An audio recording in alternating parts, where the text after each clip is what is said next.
మనలోని ప్రేమలన్నీయు స్థిరము కావు, తరిగిపోవును. క్రీస్తు యేసు కల్వరి ప్రేమ కడవరకు ఆదరించును. క్రీస్తు యేసు కల్వరి ప్రేమ కడవరకు ఆదరించును. ప్రేమ యేసుని ప్రేమ ఇది ఎవ్వరు కొలువలేనిది. ప్రేమ యేసుని ప్రేమ ఇది ఎవ్వరు కొలువలేనిది. మొట్టమొదటిగా ఆయన మనలను ప్రేమించి అనే మాట మనం చూస్తున్నాం. దేవుని ప్రేమకు లోకములో ఉన్న ప్రేమకు చాలా వ్యత్యాసం ఉంది. దేవుడు మనల్ని ప్రేమించేటప్పుడు షరతు లేని ప్రేమ ఆయన మనకు చూపిస్తున్నాడు. కానీ మనుషుల ప్రేమను మనం చూస్తే వారి ప్రేమల్లో ఏదో మన నుండి ఆశించి వారి ప్రేమను అందిస్తారు. లోకములో ఉన్న ప్రతి ప్రేమ బదులాశించే ప్రేమగా మనం చూస్తాం. అయితే దేవుని ప్రేమ బదులాశించని ప్రేమ. భూమి మీద ఉన్న ప్రేమలు డబ్బుంటే ప్రేమిస్తారు, అధికారం ఉంటే ప్రేమిస్తారు, చదువు ఉంటే ప్రేమిస్తారు, పేరు ప్రఖ్యాతులుంటే ప్రేమిస్తారు. కానీ ఏదీ లేకున్నా, ఎవరు మనతో లేకున్నా, మనం ఉన్న పాటున మనల్ని ఎవరు ప్రేమించలేరు భూమి మీద. కానీ దేవుని ప్రేమ అగాపే ప్రేమ అంటారు. అంటే అన్కండిషనల్ లవ్, షరతులు లేని ప్రేమ, బదులాశించని ప్రేమ. ఆ ప్రేమను మనకి కనపరిచాడు దేవుడు. ఎఫెసీ పత్రిక 3:18 ఓ చక్కని మాట చూస్తాం. జ్ఞానమునకు మించిన క్రీస్తు ప్రేమ. ఈ క్రీస్తు ప్రేమ మన జ్ఞానానికి మించింది. మన ఊహకు కూడా అర్థం కాదు దేవుడు మనల్ని అంతగా ప్రేమించాడని. ఎంతగా ప్రేమించాడో మనం వర్ణించడానికి మన పెదవులు కూడా సరిపోవు. మనలో ఏముందని ప్రేమించాడు, మనం ఏమై ఉన్నామని ప్రభు మనల్ని ప్రేమించాడు. మనం పాపము బట్టి చచ్చిన వారిగా ఉన్నాం. మనం పాపం బట్టి దేవునికి దూరస్తులుగా ఉన్నాం, శత్రువులుగా ఉన్నాం, బలహీనులుగా ఉన్నాం.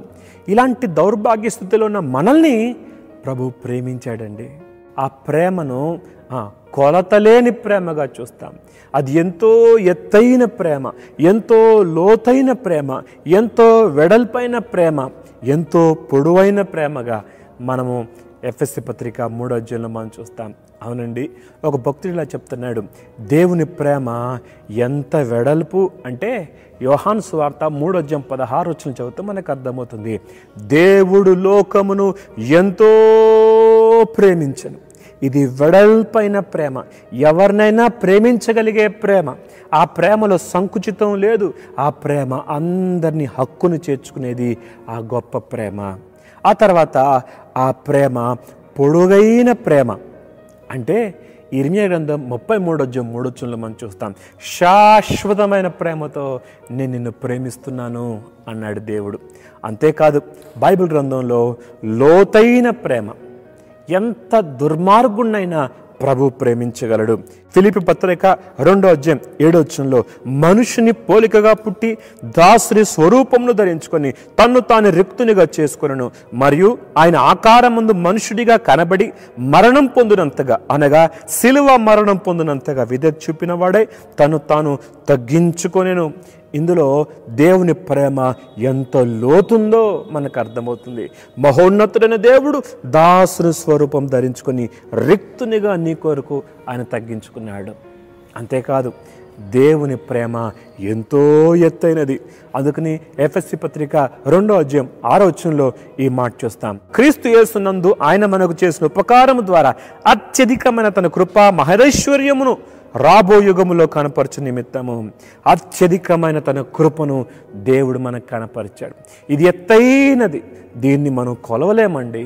ఇది కొలవలేని గొప్ప ప్రేమ. ఈ ప్రేమ మనకు అర్థం కావాలంటే సిలువ యొద్దకు వస్తే మనకు అర్థమవుతుంది.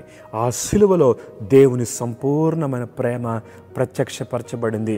దేవుని ఉన్నతమైన ప్రేమ ప్రత్యక్షపరచబడినట్లుగా మనం గమనించగలం. దేవుడి మాటలు దించుగాక ప్రార్థన చేద్దాం.